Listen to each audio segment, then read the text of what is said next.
What's going on in here then? Bloody madhouse.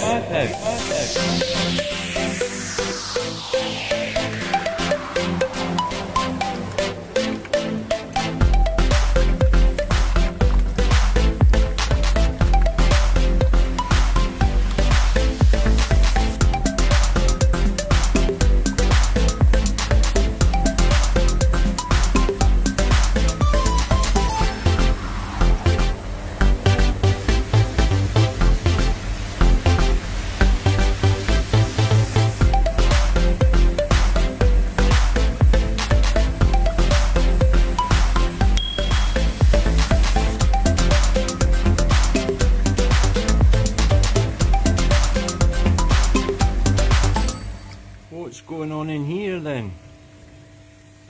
Bloody madhouse.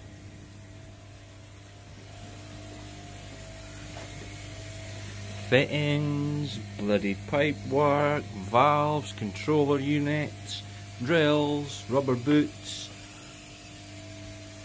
pumps, pipes, more pipes.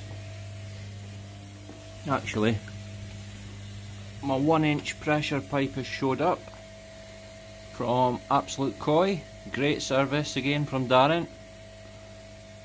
So I can get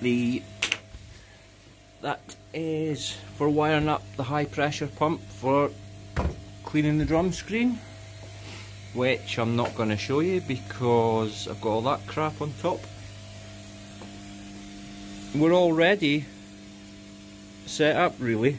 All I need to do is run one of those to that pump there, this second one, drop the pump straight below it. It's going to go straight out this way, just temporary until I can decommission my other filter. And for temporary purposes, I think I'm going to run this into just a small barrel and just keep emptying it every day sort of thing, until I get the drum. Once I get the other filter out the way, once this is up and running, move this filter from here, take it out. I'll probably stick it outside on the other side of the shed wall there, plumb it back up, get it running out there so that I can play around with this drum filter, get it set up in that corner there, keeping the pipe run lengths down and everything. Yeah, that's about it. Had a bit of a tidy out. Well, moved a lot of rubbish. I wouldn't say I tidied it out. This was my original workbench with the vise on it, and when I had my table in here for the drum to sit on, there wasn't enough room to get along the back of the workbench or round the drum filter. So what I've done is dropped that one, put that one up, moved all the rubbish. Still got to find somewhere to put all that. Pillar drill will probably go back up on the bench. These boxes, purely keeping them because I haven't tested the pumps, and if there's anything wrong, the last thing I want to be doing is throwing out the box to go, isn't working. Gonna need to get it sort of boxed up and sent back. So it's always worth keeping the original packaging until you've trial run all the appliances and bits and bobs, because if anything goes wrong and you need to send it back, a lot of companies, and I think Evolution Aqua, I'm not 100%, I think they may take it with damaged packaging, but a lot of companies won't take anything back unless it's in new condition in the original packaging, and the original packaging has to be in good nick, basically. What else? I'll have a look at the fish.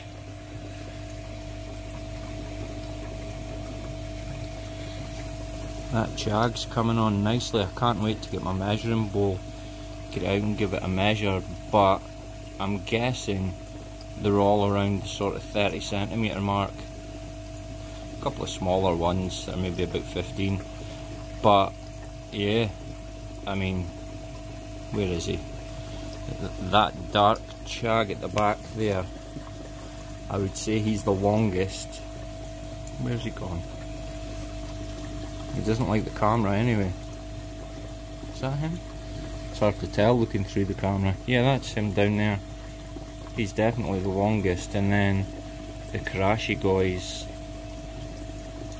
are buttes as well. And then look at that Ogon.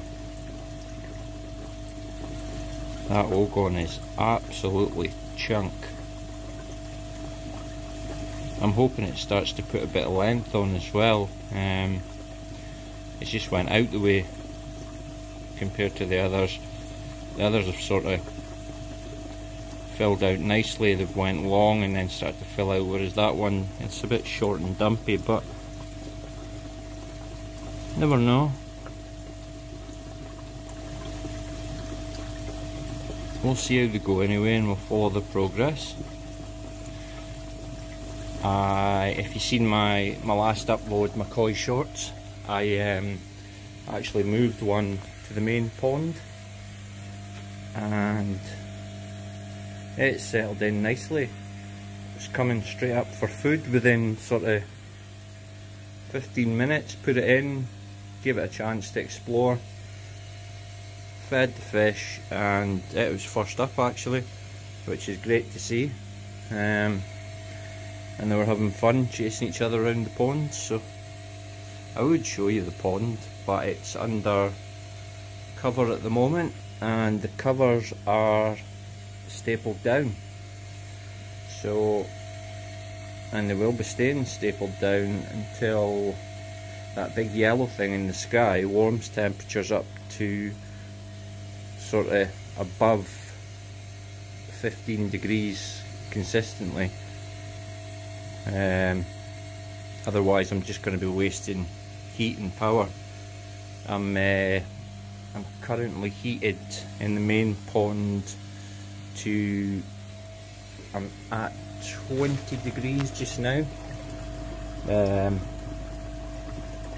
I've started coming back up again from, what was that?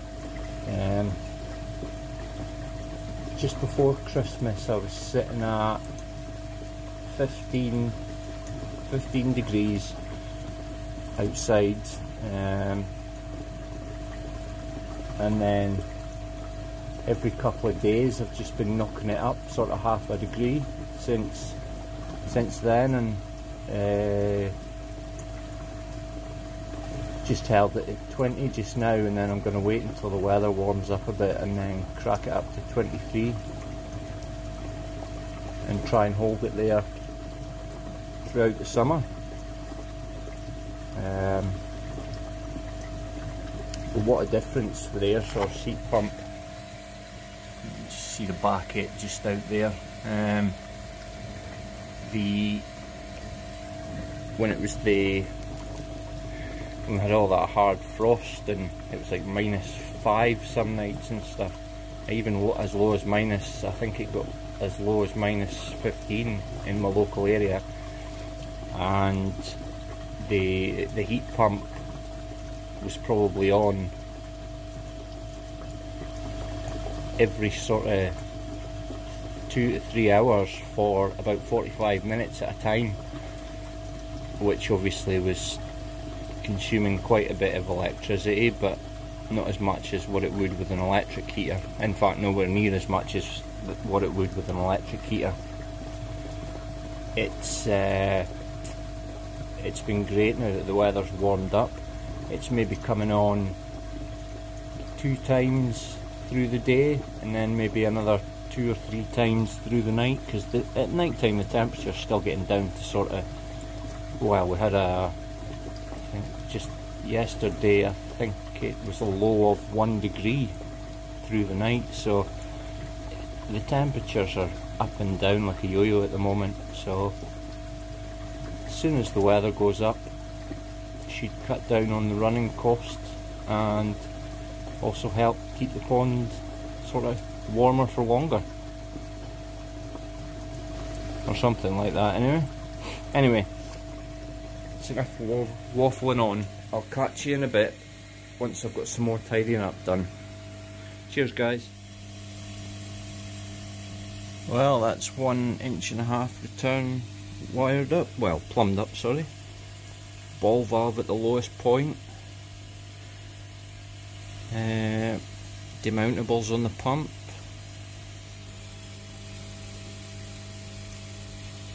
It's all solvent welded up. Now just for the second return for the heater. I think that's just going to go 90 down, and I don't know whether to put the pump here or run the pipe along there, because it's going to go out somewhere about there, either that side or that side.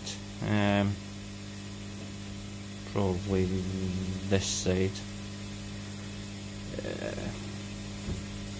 Move all this and run the pipe along the floor and put the pump maybe under there. Don't know. Either here or there. We'll see. Hi guys, that's the 1 inch pressure pipe fittings arrived for the washer pump.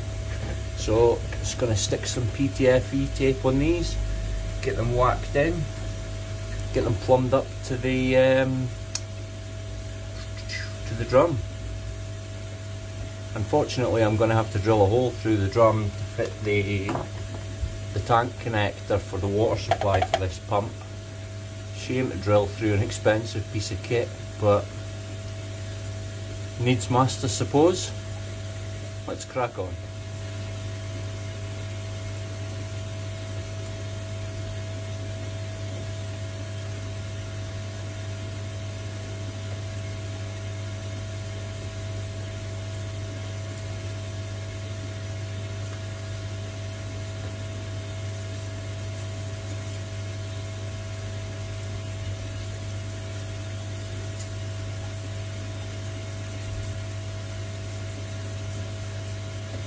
With it being a high pressure pump, I'm going to go overboard with this stuff.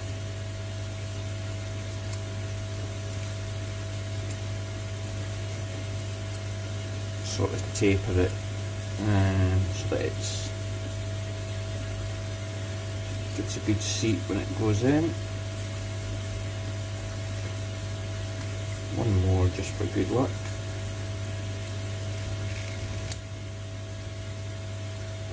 Go. Stick that one on the top.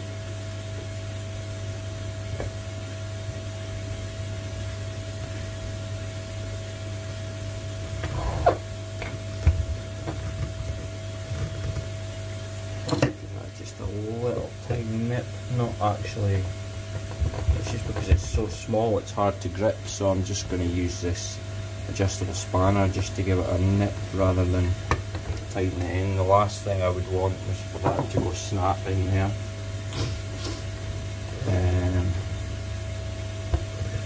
The pipes are quite a costly piece of kit, really. Well, not the pipes, sorry, the pump's a costly bit of kit, I should have said.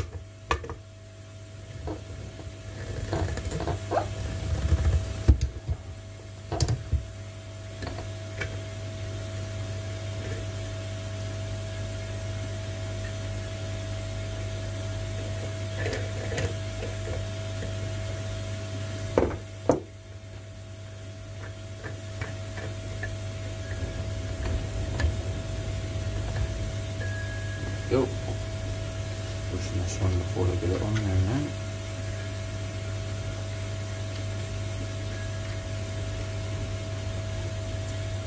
Same again. Any of you plumbers out there, you might be able to tell me if I'm doing this wrong, but it's the way I've done it for years now, and never really have any problems with it.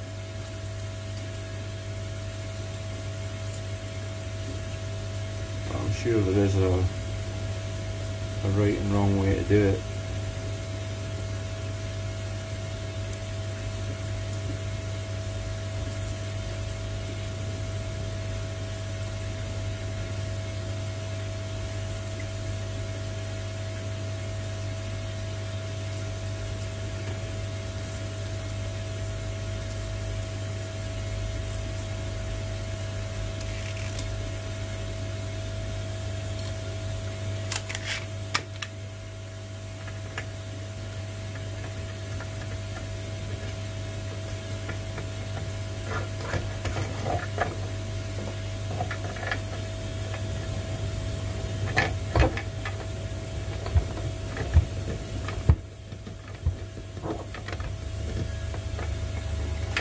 Tighten that on it. Go.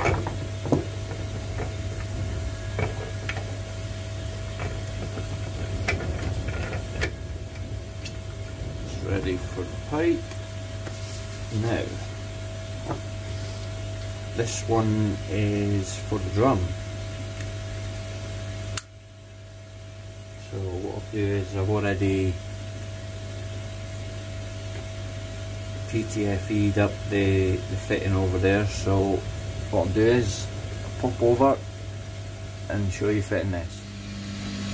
So there we go, we've got a 1/2 inch BSP to a 1 inch bush.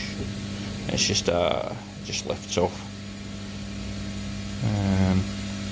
Just solvent weld that on there. It's threaded female, and then all you do, I've already PTFE taped it. I'd done it probably the first day I had the drum ready for when the pipe came. Again, I'm not gonna overly tighten this, just get it hand tight, should be okay. There we go. And then just give that a rough up with a bit of emery cloth.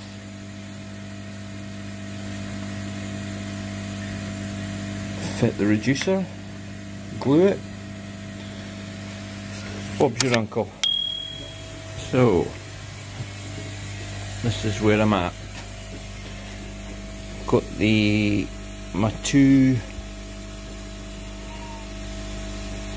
returns going back to the pond, both into 10,000 Very pumps from Evolution Aqua. Mounted the control boxes up there and the Profidrum controllers up. Moved the chlorinator along a bit, give me a bit more room to put the controllers there. I've dry fixed the pressure washer pipe just to get it all in place, and then measure up, put my bulkhead around about there, so hole saw through the drum, fit the bulkhead and put the pipe straight down to there. Yeah, that's as far as I've got. I have to say I'm not looking forward to drilling the drum to fit this.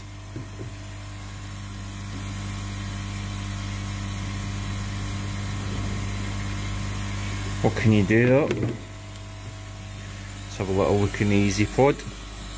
Now this was cleaned last night at, it would be 10 o'clock. And look at that. That's just from 10 o'clock. If you actually look at the grills, you can barely see through them. There should be a gap at the bottom there because the media should only be in the top third. So yeah, it's quite choked. There's a little gap in the bottom actually, it's just I don't know if the camera's picking it up. This side's alright. Apart from the masses of poo. So I'll get that cleaned out later on in the day.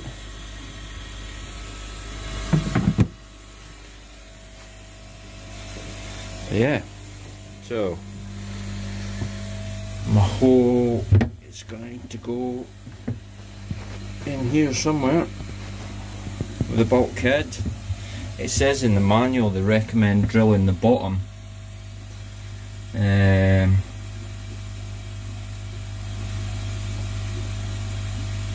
I'd rather have it on the side because you get a settlement in the bottom. Regardless of whether it's the clean side or the dirty side, you still get build up on the bottom here. Need to hoover it out. This is just bits of plastic which already been cut for the amalgam. You get settlement on the bottom here, and if you've got a tank connector on the bottom, it's just going to pull that shit through into the high pressure pump. It's going to pump it back up here, and then it's going to get choked in these nozzles. So I'll put it a little higher so that it avoids that, and hopefully it should keep the nozzles cleaner for a bit longer. Not that they're hard to clean, it's just sort of prolong the life of them really.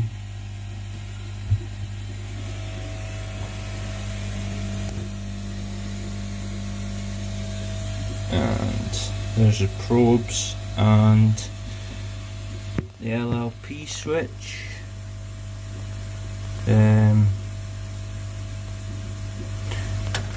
So you put your probes for your rinse cycle for high and low water, and this LLP is basically your pump guard, so it shuts off the pump if the water gets below this.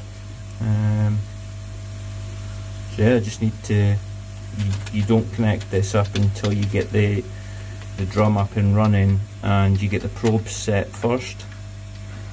And then once you're happy with the probes and you feel that it's cleaning at the right height, and you wire this into the control box. Just wire it into the control box at the desired height, and yeah, it cuts off, shuts down the unit and stops it from burning everything out basically. Although I don't know what I'm going to do because I've got two pumps. I might be able to piggyback them. I'll have to maybe ask Darren. Darren's the man. Anyway, that's enough for this part one. If you like this video, please give it a like and remember to subscribe so you don't miss out on future updates. Next video will just be a continuation of the progress on setting up the Profidrum. Thanks for watching, take care, all the best now. So, here we go. Has to be done.